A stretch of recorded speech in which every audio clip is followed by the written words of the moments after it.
Welcome to Raj news. నేను Deepika. Details చూద్దాం. భారతదేశంలో వేగంగా విస్తరిస్తున్న ఈ కామర్స్ రంగం వినియోగదారుల జీవితాన్ని ఈజీ చేసిన కొన్ని సంస్థలు అమలు చేసిన డార్క్ ఫ్యాటర్స్ చీకటి దందా వినియోగదారుల హక్కులను దెబ్బతీస్తున్నాయి. ప్రత్యేకంగా క్యాష్ ఆన్ డెలివరీపై అదనపు రుసుములు వసూలు చేయడం, కొత్త పేర్లతో అనవసర ఫీజులు వసూలు చేయడం వినియోగదారులను ఆగ్రహానికి గురిచేస్తోంది. ఈ కామర్స్ కంపెనీలు అమలు చేసే డార్క్ ప్యాటర్న్స్ పై కఠినంగా వ్యవహరిస్తూ క్యాష్ ఆన్ డెలివరీ, అదనపు ఛార్జీలు వసూలు చేసే సంస్థలపై చర్యలు తీసుకుంటామని వినియోగదారుల వ్యవహారాల మంత్రి ప్రహ్లాద్ జోషి అన్నారు. అనేక కంపెనీలు ఆన్లైన్లో ఆర్డర్ కోసం ముందస్తు చెల్లింపు కంటే క్యాష్ ఆన్ డెలివరీ ఎంపికను ఎంచుకుంటే వినియోగదారుల నుండి అదనపు రుసుము చెల్లించమని బలవంతం చేస్తున్నాయి. అటువంటి పద్ధతులను వ్యతిరేకంగా ఒక ఎక్స్ వినియోగదారు బుధవారం ఒక ఈ కామర్స్ సంస్థతో తనకు ఎదురైన అనుభవం గురించి పోస్ట్ చేశారు. దీనిని offer handling fee, payment handling fee, protect promise fee పేరుతో తనకు $226 వసూలు చేశారు.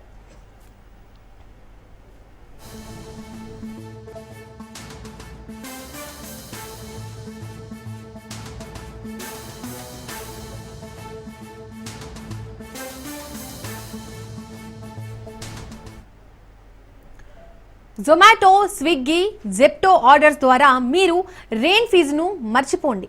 అంతకు మించి వసూలు చేసిన విషయం తాజాగా ఒక కస్టమర్ ద్వారా వెలుగులోకి వచ్చింది. ఫ్లిప్కార్ట్ ద్వారా మాస్టర్ స్ట్రోక్ చూడండి అంటూ ఓ వినియోగదారుడు ఎక్స్లో రాసుకొచ్చాడు.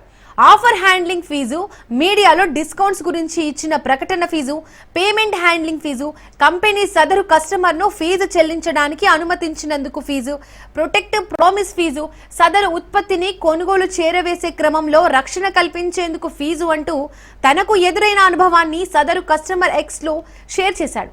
వచ్చే రోజుల్లో యాప్ కిందకు పైకి స్క్రోల్ చేసినందుకు కూడా ఫీజు వసూలు చేస్తారంటూ కూడా జోక్ చేశాడు. కస్టమర్ పోస్ట్ కు కేంద్ర మంత్రి ప్రహ్లాద్ జోషి స్పందించారు. ఇలాంటి పద్ధతులను పరిశీలిస్తామని, వినియోగదారుల హక్కులను ఉల్లంఘించే ప్లాట్ఫామ్లపై చర్యలు తీసుకుంటామని ఆయన హెచ్చరించారు. క్యాష్ ఆన్ డెలివరీకి అదనపు వసూలు చేసే ఈ కామర్స్ ప్లాట్ఫామ్లపై వినియోగదారులు నేరుగా కన్స్యూమర్ ఫోరంకు ఫిర్యాదులు చేయొచ్చన్నారు. క్యాష్ ఆన్ డెలివరీ వ్యవహారం పూర్తిగా వినియోగదారులను తప్పుదారి పట్టించే దోపిడీ చేసేందుకు ఒక వెసులుబాటు కల్పించబడిందని మంత్రి అభిప్రాయపడ్డారు.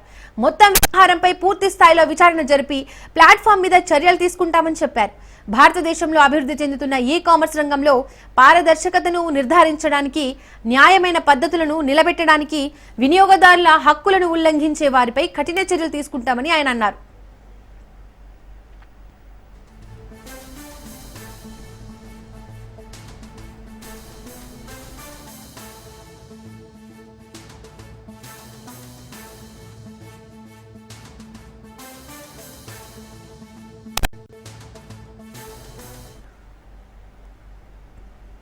కంపెనీలు వినియోగదారుల నుండి డబ్బు, డేటాను గ్రహించే పద్ధతే డార్క్ ప్యాటర్న్, చీకటి దందా. వాస్తవానికి స్టాక్ లో ఇంకా చాలా ఉన్నప్పుడు కొనుగోలుదారుడి కొనుగోలు నిర్ణయాన్ని వేగవంతం చేయడానికి, లేదా ఆఫర్ 10 నిమిషాల్లో ముగుస్తుందని నకిలీ కాల పరిమితిని నిర్ణయించి ఒక వస్తువు 1 లేదా 2 పీసులు మాత్రమే ఉన్నాయని చూపించి టెంప్ట్ చేసే ప్లాట్ఫారంలను అనేకం ఉన్నాయి. ఎక్కువ ఫీజు వసూలు చేయడం కోసం గందరగోళ భాషను ఉపయోగించడం, లేదా వాటిని పెద్ద జాబితాలో చివరన ఉంచడం ద్వారా వాటిని గుర్తించడం కష్టం చేసే పద్ధతులను కొన్ని కంపెనీలు పాటిస్తున్నాయి. ఇటువంటి పద్ధతులకు దూరంగా ఉండమని కోరుతూ కేంద్రం గతంలో ఈ కామర్స్ కంపెనీలతో సమావేశాలు నిర్వహించింది. సమస్యను పరిష్కరించడానికి చట్టం తెచ్చేందుకు కృషి చేస్తోంది. వినియోగదారుల జాగృతి యాప్లో కూడా ఇటువంటి పద్ధతులను నిషేధించబడ్డాయి. ఈ కామర్స్ వృద్ధి భారత ఆర్థిక వ్యవస్థకు బలాన్నిచ్చే రంగంగా మారుతున్న తరుణంలో వినియోగదారుల విశ్వాసం నిలబెట్టుకోవడం అత్యంత అవసరం. వినియోగదారులను తప్పుదారి పట్టించే, దోపిడీ చేసే డార్క్ ప్యాటర్న్స్ ను నిర్మూలించి పారదర్శకత, న్యాయబద్ధతను కాపాడడమే భవిష్యత్తు వృద్ధికి పునాది అవుతోంది.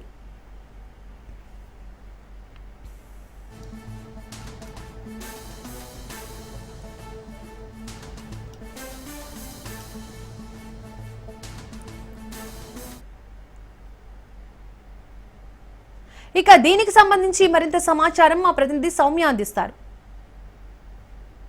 షాపింగ్ గురించి మనందరికీ తెలిసిందే. ప్రస్తుతం చాలా మంది ఆన్లైన్ షాపింగ్కే ఎక్కువ ఇష్టపడుతూ ఉన్నారు. అయితే తనకు కావాల్సిన వస్తువులను ఈ కామర్స్ ప్లాట్ఫామ్స్ ద్వారా ఆర్డర్ చేసుకుంటున్నారు. ఇలా కొనుగోలు చేసే వస్తువులు ఆన్లైన్ పేమెంట్స్లో ఏవైతే ఉన్నాయో ఆ ఆన్లైన్ పేమెంట్స్తో పాటు క్యాష్ ఆన్ డెలివరీ సదుపాయం కూడా ఉన్న విషయం మనందరికీ తెలిసిందే. అయితే కొన్ని సంస్థలు ఏవైతే ఉన్నాయో ఈ ఆన్‌లైన్‌కి సంబంధించి క్యాష్ ఆన్ డెలివరీలకు ఎక్స్‌ట్రా చార్జెస్ కూడా వసూలు చేస్తున్నారు ఇప్పుడు ప్రస్తుతానికి. అయితే ఎక్స్‌ట్రా చార్జెస్‌తో పాటు ఏవైతే ఇంకా అదనపు దానికంటే ఇంకా ఎక్స్‌ట్రా తీసుకుంటున్నాయని ప్రస్తుతానికైతే కంప్లెయింట్స్ వస్తున్నాయి. అయితే ఈ కంప్లెయింట్స్‌పై కేంద్రం ఇప్పటికే స్పందించడం జరిగింది.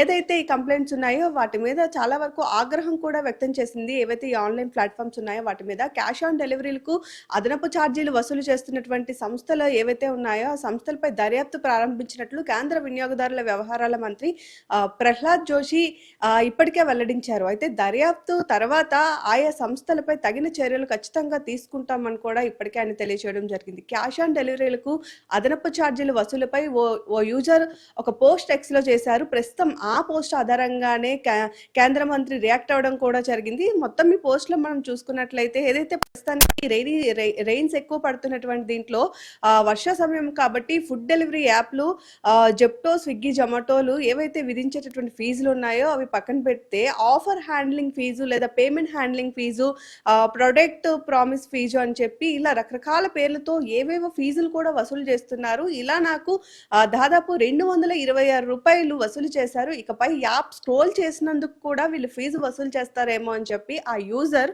ఒక ఎక్స్‌లో ఒక పోస్ట్ అయితే చేశారు. ఎక్స్‌లో ఏదైతే ఆ పోస్ట్ చేశాడో ప్రస్తుతం ఆ పోస్ట్ వైరల్‌గా మారిందని చెప్పుకోవచ్చు. అయితే ఈ పోస్ట్‌తో పాటు ఆయన ఏదైతే తీసుకున్న దానికి వాళ్ళు ఏవైతే ఎక్స్‌ట్రా ఫీజు వసూలు చేశారో ఆ ప్రైస్ డీటెయిల్స్ కూడా షేర్ చేసుకున్నాడు. అయితే ప్రస్తుతం ఈ పోస్ట్ వైరల్‌గా మారగా దీనిపై కేంద్ర మంత్రి ప్రహ్లాద్ జోషి స్పందిస్తూ క్యాష్ ఆన్ డెలివరీ ఆప్షన్ ఉపయోగించుకున్నప్పుడు కూడా కొన్ని కామర్స్ ప్లాట్‌ఫార్మ్స్ ఏవైతే ఉన్నాయో అవి అదనపు ఛార్జీలను వసూలు చేస్తున్నట్లు వినియోగదారుల వ్యవహారాల విభాగానికి ఎక్కువగా కంప్లెయింట్స్ వస్తున్నట్లుగా కూడా ఆయన తెలిపారు.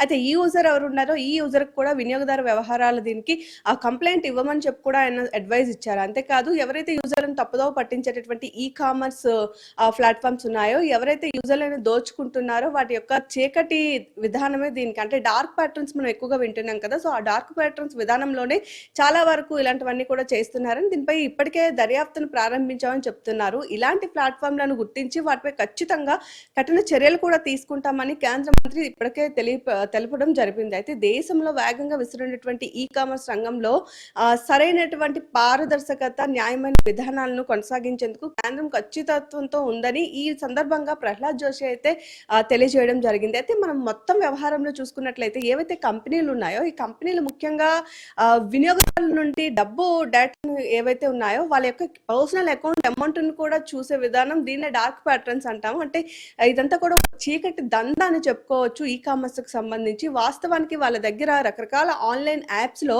వాళ్ళ దగ్గర ప్రొడక్ట్స్ ఏవైతే వాళ్ళు అమ్మేటటువంటి వస్తువులు ఉన్నాయో అవి ఎక్కువగా ఉన్నప్పటికీ కూడా 1, 2 పీసెస్ మాత్రమే ఉన్నట్లుగా ఎవరైతే యూజర్స్ కొనుగోలుదారులు ఉన్నారో వాళ్ళకి చూపించడం, అదేవిధంగా ఆఫర్లు పెట్టడం.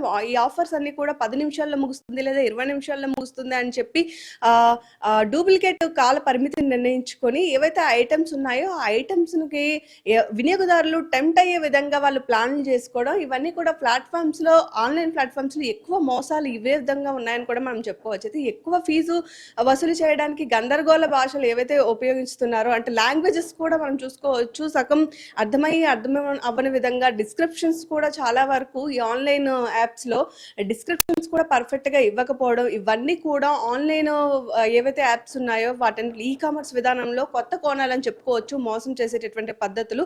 సో ఇక నుంచి ఎవరైతే యూజర్స్ ఉన్నారో వాళ్ళకి ఇలాంటి ఇబ్బందులు ఏవీ లేకుండా ఇటువంటి పద్ధతులకు దూరంగా ఉండాలని కోరుతూ కేంద్రం గతంలో కూడా కామర్స్ కంపెనీలతో మీటింగ్స్ పెట్టడం కూడా జరిగింది. అయితే సమస్యలను పరిష్కరించుకోవడానికి చట్టం తెచ్చేందుకు కూడా కృషి చేస్తున్నప్పటికీ కూడా ఎవరైతే వినియోగదారులు ఉన్నారో వాళ్ళందరూ వాళ్ళ సంరక్షణ కోసం ఇప్పటికే జాగృతి యాప్ను కూడా మనకి పరిచయం చేయడం జరిగింది. అయితే ఇటువంటి పద్ధతులను ఏవైతే ఉన్నాయో ఈ మోసం చేసేటటువంటి విధానాలు ఏవైతే ఉన్నాయో అవన్నీ కూడా జాగృతి యాప్లో కూడా వినియోగదారులు కంప్లైంట్ ఇచ్చేందుకు అనుగుణంగా కేంద్రం అయితే ఇప్పటికీ దాన్ని ఏర్పాటు చేయడం కూడా జరిగింది. అయితే కామర్స్ డెవలప్మెంట్ ఏదైతే మన ఇండియన్ ఎకానమీ వ్యవస్థకు చాలా విధంగా ఒక బలమైన రంగంగా కూడా చెప్పుకోవచ్చు. అయితే బలంగా మారుతున్నటువంటి ఈ తరుణంలో ఇలాంటి వినియోగదారుల యొక్క మోసాలు ఎక్కువగా జరగడం వలన ఎవరైతే యూజర్స్ ఉన్నారో వాళ్ళందరూ కూడా ఆన్‌లైన్ యాప్స్ మీద లేదా కామర్స్ విధానాల మీద ఎక్కువగా విశ్వాసం అంటే నమ్మకాన్ని కోల్పోతుండడం జరుగుతుంది. కేంద్రం భరోసా ఇచ్చినటువంటి పరిస్థితి అయితే మనకి ప్రస్తుతానికి కనిపిస్తుంది. కేంద్ర హోంమంత్రి అమిత్ షా కీలక వ్యాఖ్యలు చేశారు. మావోయిస్టులతో ఇక ప్రభుత్వం ఎటువంటి చర్చలు జరపదని, ఆయుధాలు వదిలేసి లొంగిపోయేందుకు ముందుకు వస్తే స్వాగతిస్తామన్నారు. ఆ విధంగా లొంగిపోయిన వారందరికీ ప్రభుత్వం నుంచి అందాల్సిన వివిధ ప్రయోజనాలు అందిస్తామని, పునరావాసం కల్పిస్తామని హామీ ఇచ్చారు. బస్తార్ జిల్లాలో జరిగిన ఓ కార్యక్రమంలో మాట్లాడిన అమిత్ షా 2026 మార్చి 31 నాటికి మావోయిస్టులను నిర్మూలిస్తామని స్పష్టం చేశారు.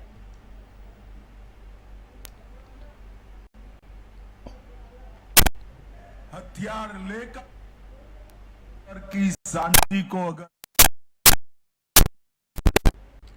మావోయిస్టులు తమతో చర్చ జరిపాలని ప్రభుత్వాన్ని కోరుతున్నామని, ఇప్పుడు వారితో మాట్లాడడానికి ఏముందని ప్రశ్నించారు. బస్తర్ అంతటా ఉన్న మావోయిస్టు ప్రభావిత ప్రాంతాలను అభివృద్ధి చేయడానికి ఛత్తీస్గఢ్ ప్రభుత్వం, కేంద్ర ప్రభుత్వం సిద్ధంగా ఉందన్నారు.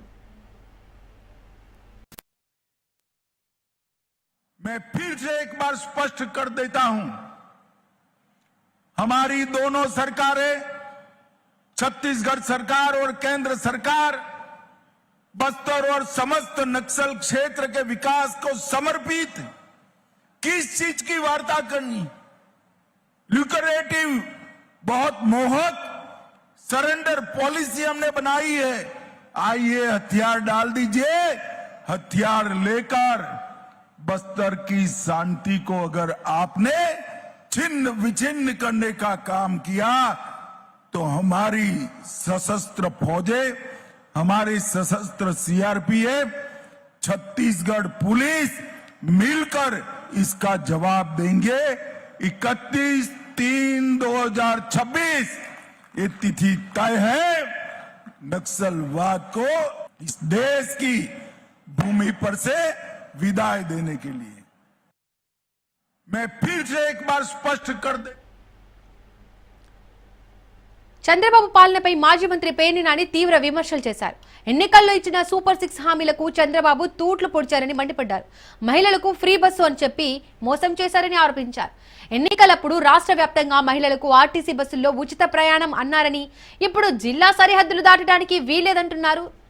ఆర్టీసీ డ్రైవర్లకు ఎన్నో హామీలు ఇచ్చారని, ఇప్పుడు చేతులెత్తేశారని చెప్పారు. ఆటో డ్రైవర్ సేవా స్కీమ్ ప్రారంభోత్సవంలో పండగ చేసుకోండని బాబు చెప్పారని, ఇచ్చిన 15,000తో ఏ పండగ చేసుకోవాలని పేర్ని నాని ప్రశ్నించారు. ఎలక్షన్లోనేమో మీకు ఎక్కడికి కావాలంటే అక్కడికి వెళ్ళిపోమన్నారు బస్సు ఎక్కి. ఎలక్షన్లు అయ్యాక మంత్రులు ఏం మాట్లాడతారు, మీ ఇష్టం ఏంటి, ఎక్కడికి పని లేదా, ఎక్కడికి పడితే అక్కడికి వెళ్తాకి. మంత్రులే సాక్షాత్తు నారా చంద్రబాబు నాయుడు క్యాబినెట్లో ఉన్నోళ్లే జిల్లా బోర్డర్ దాటతాకి ఇల్లేదన్నారు. దాన్ని ప్రజలందరూ కూడా విపరీతంగా తిట్టారు. సచ్చిచేడు ఏం చేశాడు అంటే రాష్ట్రం అంతా తిరగచ్చు కానీ పల్లె వెలుగు, అల్ట్రా పల్లె వెలుగు అంటే బస్సుల సంఖ్య తగ్గించేసి, సర్వీసులు తగ్గించేసి, జనం తిరిగేటువంటి బస్సుల సౌకర్యాలని అంటే ఎక్కువగా తిరిగేటువంటి లాంగ్ రూట్లో ఎక్కువగా తిరిగేటువంటి బస్సుల్ని కేటగిరీకి తీసేసి ఆయన కొత్తగా నేను ప్రవేశపెట్టాను, ఫ్రీగా తిరిగేస్తున్నారు అన్నారు. వెంటనే ఏం చేశారు, ఆటోలో బజార్కి ఎక్కారు. ఏమయ్య చంద్రబాబు నాయుడు, ఇది ఎక్కడే నువ్వు ఆటోలో మా పొట్ట కొట్టావు, నువ్వు మాకేదో నువ్వు చేస్తావు అనుకున్నాము. ఊకదంపుడు ఉపన్యాసం చెప్పారు, డ్రైవర్లకు అది చేస్తాం, డ్రైవర్లకు ఇది చేస్తామని చెప్పారు అని చెప్పి వాళ్ళు తగులుకున్నారు. వాళ్ళకి ఏదో చేద్దామని చెప్పని మళ్ళీ మొదలుపెట్టారు. 2,90,669 మంది ఆటో డ్రైవర్లకి 436 కోట్ల రూపాయలు డబ్బులు వేసేసాం. ఆయన ఇంకో మాట కూడా మాట్లాడాడు. ఇవాళ ఆటో డ్రైవర్లకి, మ్యాక్సీ క్యాబ్ డ్రైవర్లకి ఇవాళ పండగే పండగ అన్నాడు. మోసం చేసి దగా చేసి పండగ చేసుకోమంటారా? ఎవరు పండగ చేసుకోవాలి? దగా చేసి ఎవరు పండగ చేసుకోవాలంటున్నాను. ఎలక్షన్లోనేమో మీకు ఎక్కడికి కావాలంటే అక్కడికి వెళ్ళిపోమన్నారు. 100 ఏళ్ల ముందు చూపు కేసీఆర్ది అయితే మందబుద్ధి కాంగ్రెస్ పార్టీది అని బీఆర్ఎస్ ఎమ్మెల్యే హరీష్ రావు విమర్శించారు. చేతకానితనం వల్ల సీఎం రేవంత్ రెడ్డి టీమ్స్ ఆసుపత్రులను 2 ఏళ్లుగా పడావు పెట్టారని ధ్వజమెత్తారు.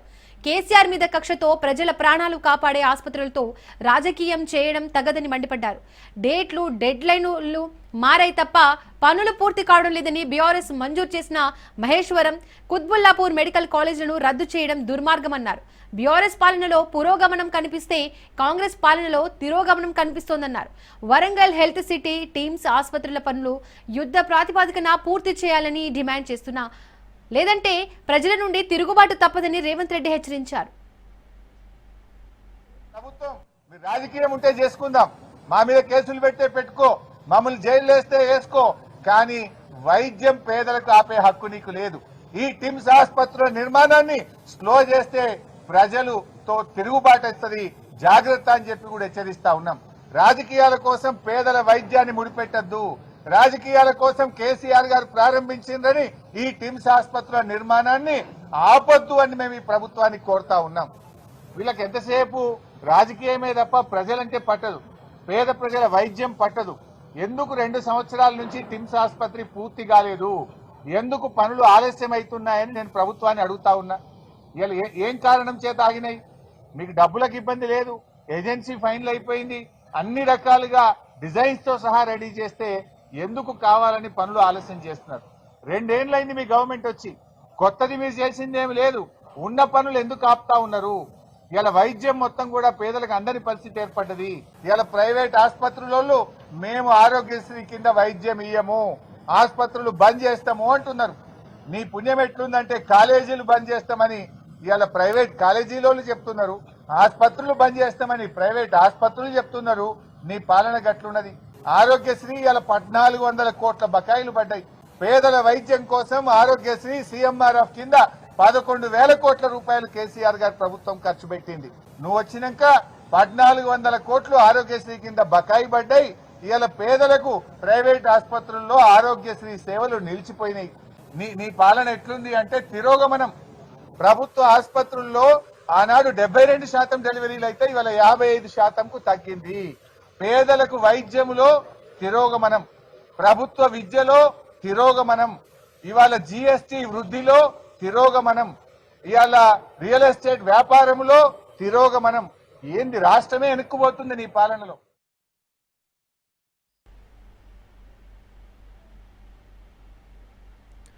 అల్లూరి సీతారామరాజు జిల్లా చింతూరు ఏజెన్సీలో రైతులు ఆందోళన చెందుతున్నారు. 3 నెలలుగా వరద ప్రవాహంతో తమ పంటలు నేలపాలు అయ్యాయని రైతులు ఆవేదన వ్యక్తం చేస్తున్నారు. ఎగువన కురుస్తున్న భారీ వర్షాలతో వ్యవసాయ సీజన్లో పంటలు వేయకపోవడంతో అపార నష్టం కలిగిందని రైతులు వాపోయారు.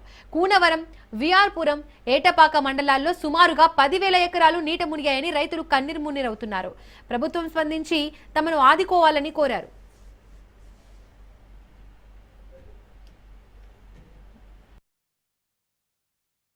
నా పేరు నారాయణరావు అండి. మాది గుమ్మాయివారిగూడెం గ్రామం. మా గ్రామంలో దాదాపుగా ఒక 60-70 కుటుంబాలు ఉంటాయండి. ప్రతి కుటుంబం కూడా వ్యవసాయ ఆధారిత కుటుంబం అండి. ఇక్కడ ప్రతి సంవత్సరం కూడా మనం మిర్చి మీద మేము ఆధారపడే జీవనం సాగిస్తూ ఉంటాం. మిర్చి పంటకి భారీ పెట్టుబడులు పెడతా ఉంటాం అండి. దగ్గర 2 లక్షల నుంచి 3 లక్షల వరకు ప్రతి ఎకరానికి పెట్టుబడి అవుద్ది. ఈ పోలవరం పేరు చెప్పి మాకు ఎప్పట్లో 2008లో 1,15,000 రూపాయల ప్యాకేజ్ ఇచ్చారు. అప్పటి నుంచి ఈ పోలవరం కట్టిన తర్వాత ప్రతి సంవత్సరం మనకు వరదల వల్ల ప్రతి సంవత్సరం పంట నష్టపరిహారం రాకపోవడం, ప్రభుత్వం ఏమో డబ్బులు తీసుకున్నారు కాబట్టి నష్టపరిహారం మీకు లేదు అంటూ చెప్పి తీసేస్తున్నారు. చాలా ఇబ్బందులు పడుతున్నాం. ఈ సంవత్సరం కూడా దగ్గర మా గ్రామంలో ఒక 500-600 ఎకరాలు మిర్చి తోట వేసాం. ప్రతి ఒక్కరు ఒక రైతు 10-15 ఎకరాలు 20 ఎకరాలు వేశారు. ప్రతి రైతుకి ఈ వరద వల్ల ప్రతి ఒక్క రైతుకి కూడా ప్రతి కుటుంబానికి కూడా ఇంచుమించుగా ఒక 2-3 లక్షల రూపాయలు ఇప్పుడు స్టార్టింగ్లోనే నష్టం వచ్చింది. ఈ నష్టం అనేది మాకు ప్రభుత్వం ఏ విధంగానూ ఆదుకోవట్లేదు. ప్రతి సంవత్సరం కూడా ఇబ్బంది పెడుతున్నారు. ఈ సంవత్సరం అన్నా మాకు ఎలాగో పంట నష్టపరిహారం, కౌలు భూములని కానీ పోలవరం డబ్బులు తీసుకున్న భూములని కానీ ఆలోచించకుండా మాకు తప్పనిసరిగా నష్టపరిహారం ఇప్పించేలా ప్రభుత్వం చర్యలు తీసుకోవాలని కోరుకుంటున్నాం. నా పేరు వెంకట సత్యనారాయణ.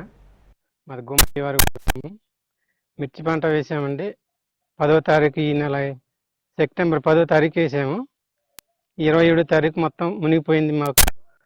మా ఊర్లో 400 నుంచి 500 ఎకరాలు మిర్చి తోట వేశారు అందరూ రైతులు. ఈ సంవత్సరం 7 సార్లు గోదావరి వచ్చింది. గోదావరి చూసుకుంటా ఈ నెల ఆఖరికి వేసినా కానీ బ్యాక్ వాటర్ వల్ల పంట మునిగిపోయింది. దయించి మా యందు నష్టపరిహారం ఇప్పించగలరని కోరుతున్నాను. మా గుమ్మవారిగూడెం గ్రామంలో ఇంచుమించు 400 నుంచి 500 ఎకరాలు మొన్న 10వ తారీఖు వేయడం జరిగింది. మొత్తం మునిగిపోయాయి. ఇప్పటికి మొన్న గోదావరికి మునిగాయి. మళ్ళీ కొద్ది గొప్ప అరెకరం మిగిలి ఉంటే మొత్తం ఈ 2వ సారి గోదావరికి మొత్తం మునిగాయి. పోలవరం ప్రాజెక్ట్ కట్టక ముందు బ్యాక్ వాటర్ రాకముందు ఆగస్టు 1వ వారంలో మేము మిర్చి తోటలు వేసేటోళ్ళము. ఈ బ్యాక్ వాటర్ ప్రాజెక్ట్ కట్టిన తర్వాత ఈ బ్యాక్ వాటర్ వల్ల సెప్టెంబర్ లాస్ట్కి వచ్చింది, నవంబర్ కూడా అవుతుంది. సెప్టెంబర్ ఇప్పటికి లాస్ట్కి 2 సార్లు పోయింది. ఇప్పటికీ 7 సార్లు గోదావరి వచ్చింది. బ్యాక్ వాటర్ వల్ల సెప్టెంబర్ లాస్ట్కి కూడా మిరప తోటలు వేసినవి మొత్తం పోయాయి. మళ్ళీ నవంబర్లో మిరప తోటలు వేస్తే తామర పురుగు వల్ల పంట నష్టపోతున్నాం. ఇప్పటికే ఎకరానికి ₹1,00,000 నుంచి ₹1,50,000 వరకు పెట్టుబడి అవుతుంది మిర్చికి. మిర్చి పండించినా కానీ మార్కెట్ కూడా ఉండట్లేదు. నా పేరు యాలం సీతారామయ్య. నేను కూనవరం రైతుని.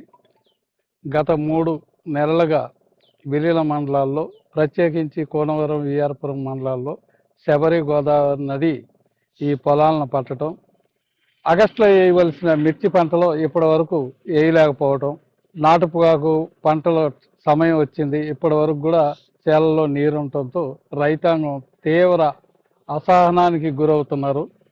దాదాపు 10,000 ఎకరాల్లో పంట సాగు చేసే ఈ ప్రాంతంలో కోట్లాది రూపాయలు కూలీలకి, ఆటో వాళ్ళకి, నార్లకి హెచ్చించి రైతు ఈ ప్రాంతాన్ని ఎంతో సుసంపన్నంగా గత 15-20 ఏళ్ళ నుంచి